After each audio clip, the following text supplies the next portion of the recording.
Assalamualaikum warahmatullahi wabarakatuh. Selamat pagi teman-teman. Semoga dalam keadaan sehat walafiat.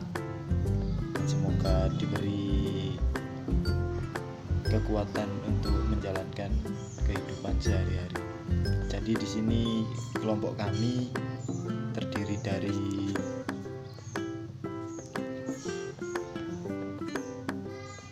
5 orang. Yang pertama ada Mbak Dewi Afifariski, kemudian ada Mia Viana, kemudian saya sendiri Faidul Akbar, kemudian ada Mbak Emilia Nabila, dan yang terakhir ada Mbak Alfia Damayanti. Jadi kelompok kami di sini membahas terkait tentang proposal penelitian tindakan kelas. Langsung saja biar menyingkat waktu. Yang pertama, proposal sering disebut usulan penelitian, yaitu suatu pernyataan tertulis mengenai rencana atau rancangan kegiatan penelitian secara keseluruhan. Kemudian proposal PTK adalah gambaran terperinci tentang proses yang akan dilakukan oleh guru untuk memecahkan suatu pelaksanaan dalam pembelajaran.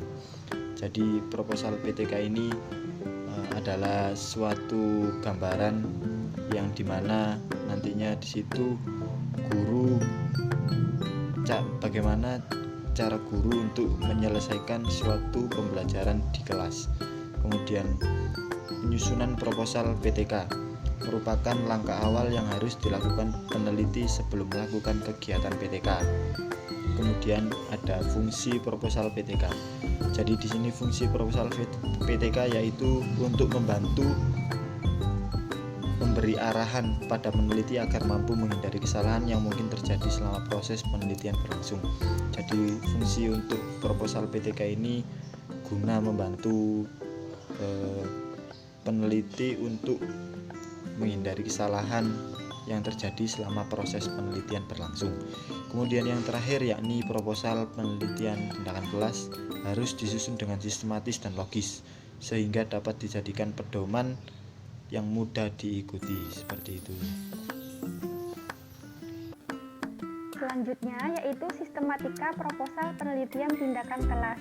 Sistematika adalah format dalam penyusunan proposal penelitian tindakan kelas.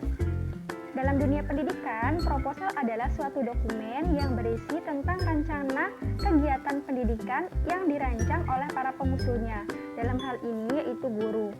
Dokumen ini berisi tentang pemaparan secara jelas apa yang dikerjakan, mengapa hal ini dikerjakan, dan siapa yang terlibat dalam pekerjaan atau permasalahan kegiatan tersebut. Unsur-unsur dari sistematika proposal penelitian tindakan kelas ini ada judul penelitian, bab 1 yang memuat tentang latar belakang, perumusan masalah, tujuan penelitian, dan kegiatan penelitian. Dan bab 2 di sini berisi tentang kajian teori, dan yang terakhir yaitu bab 3 berisi tentang metode penelitian.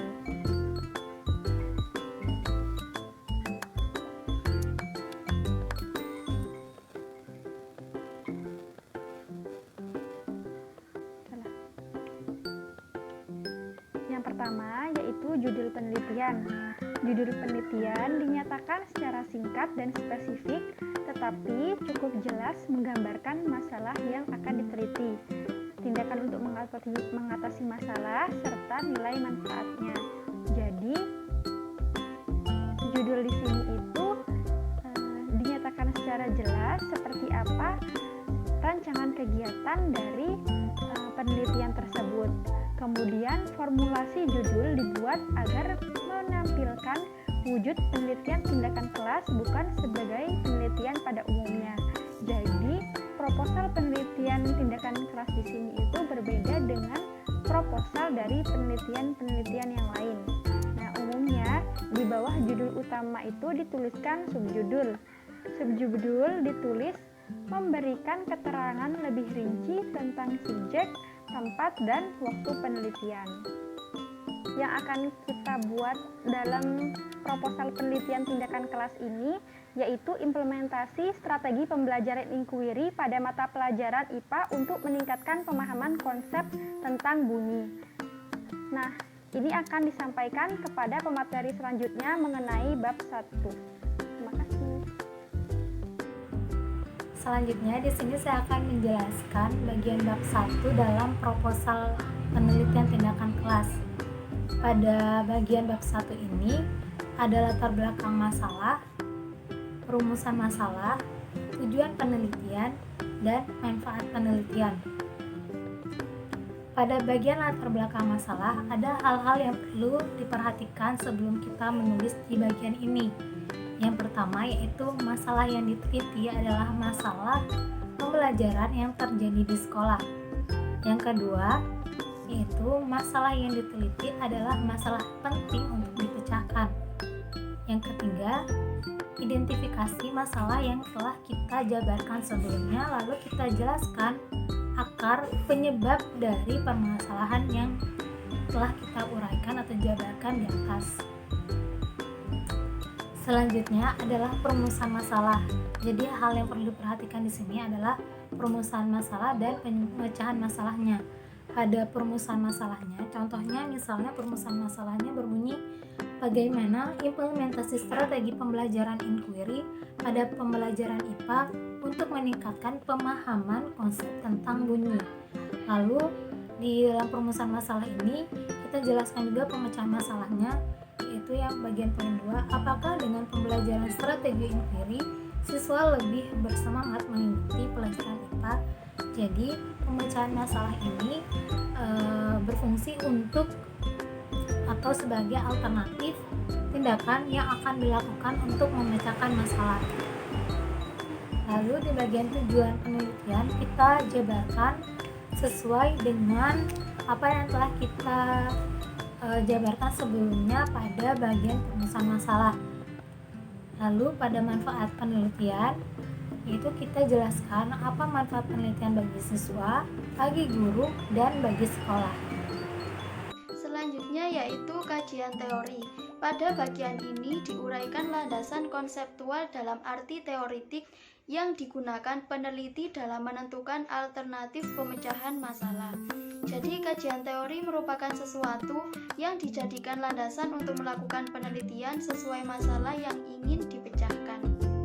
Nah, dalam kajian teori ini perlu dikemukakan deskripsi teori dan kerangka berpikir yang selanjutnya akan digunakan untuk merumuskan hipotesis tindakan. Langsung saja, berikut adalah hal-hal yang harus diperhatikan. Yang pertama yaitu dikemukakan secara lengkap berdasarkan teori dan temuan yang berkaitan dengan masalah yang akan dipecahkan.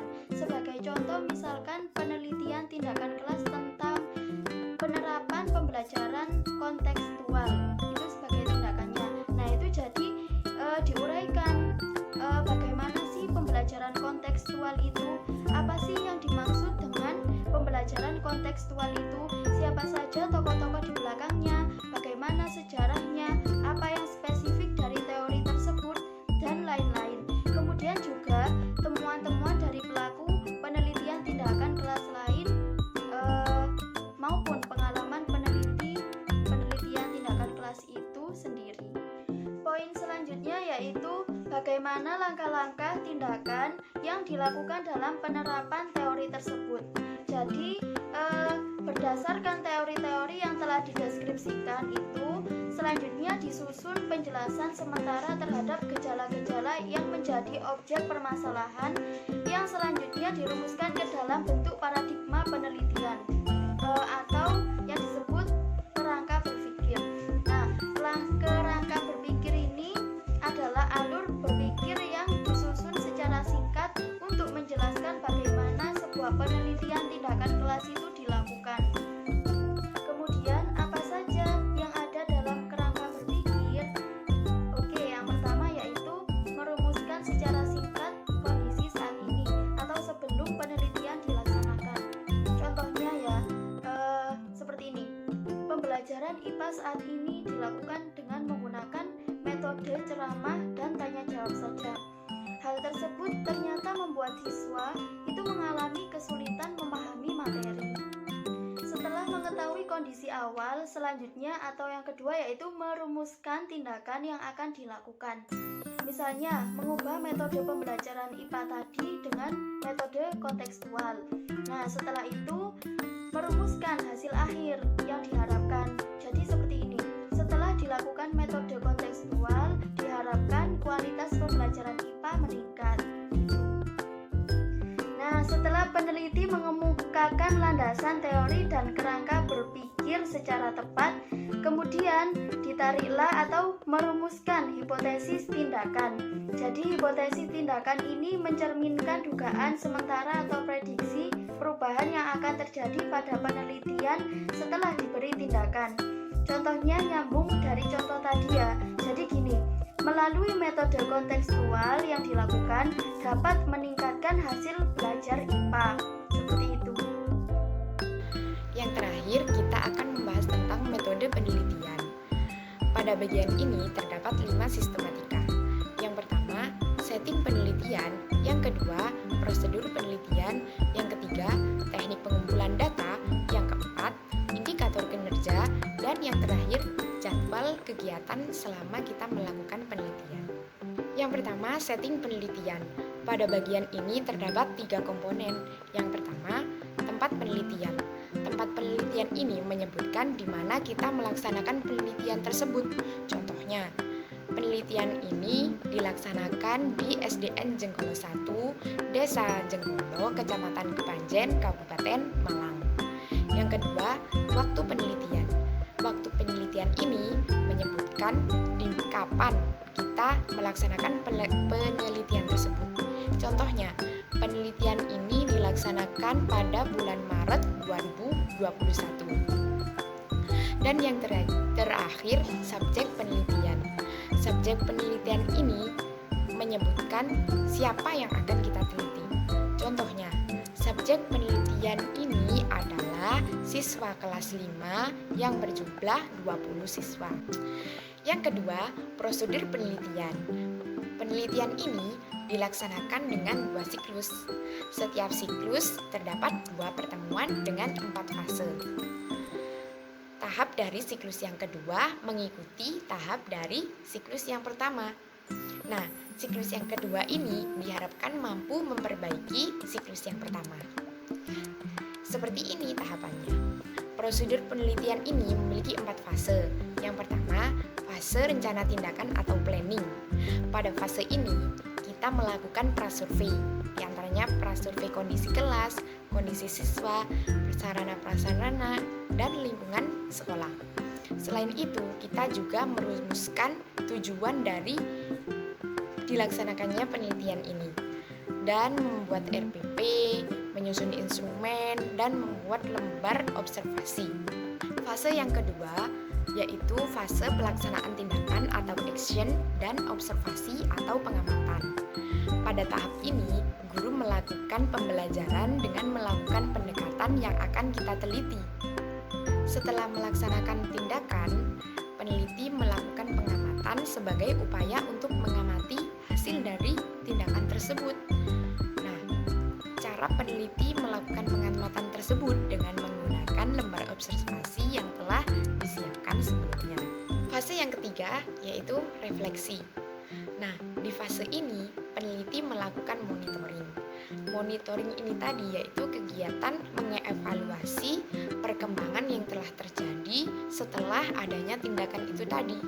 Sehingga fungsi dari monitoring ini tadi mengetahui adanya perubahan yang terjadi. Perubahan itu tadi mengarah ke arah positif atau malah menurun. Fase yang keempat yaitu fase evaluasi. Pada fase ini digunakan untuk mengumpulkan data dan menganalisis data yang diperoleh. Adapun evaluasi tiap siklus digunakan untuk merencanakan siklus berikutnya. Sistematika yang ketiga yaitu teknik pengumpulan data.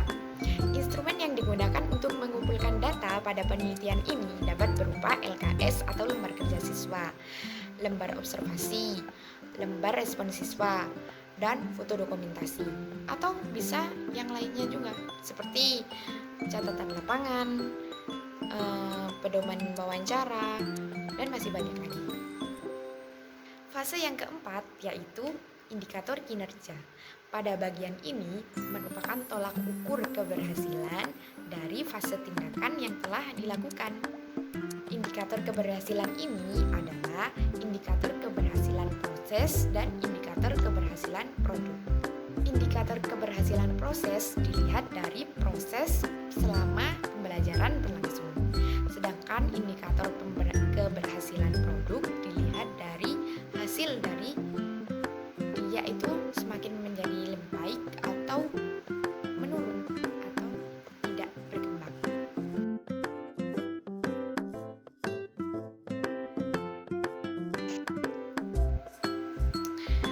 Sekian presentasi dari kelompok 6. Mohon maaf bila masih banyak bab yang masih belum dipahami.